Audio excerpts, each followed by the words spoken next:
I stand before you not as an expert, but as a concerned citizen, one of the 400,000 people who marched in the streets of New York on Sunday, and the billions of others around the world who want to solve our climate crisis.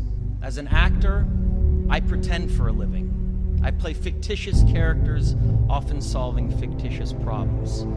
I believe that mankind has looked at climate change in that same way, as if it were a fiction, as if pretending that climate change wasn't real would somehow make it go away.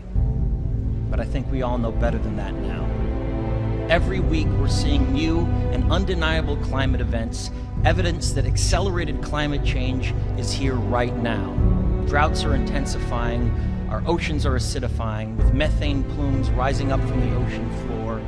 We are seeing extreme weather events and the West Antarctic and Greenland ice sheets melting at unprecedented rates, decades ahead of scientific projections.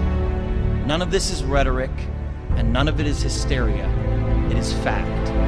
The scientific community knows it, industry knows it, governments know it, even the United States military knows it. The chief of the U.S. Navy's Pacific Command, Admiral Samuel Locklear, recently said that climate change is our single greatest security threat. My friends, this body, perhaps more than any other gathering in human history, now faces this difficult but achievable task.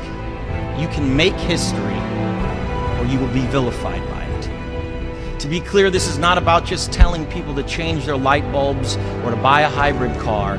This disaster has grown beyond the choices that individuals make. This is now about our industries and our governments around the world taking decisive, large-scale action. Now must be our moment for action.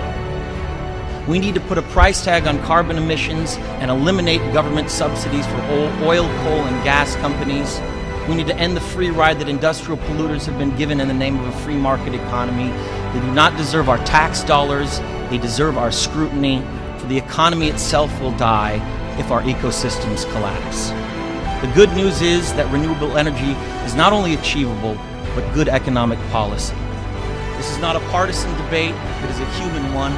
Clean air and a livable climate are inalienable human rights. And solving this crisis is not a question of politics, it is a question of our own survival.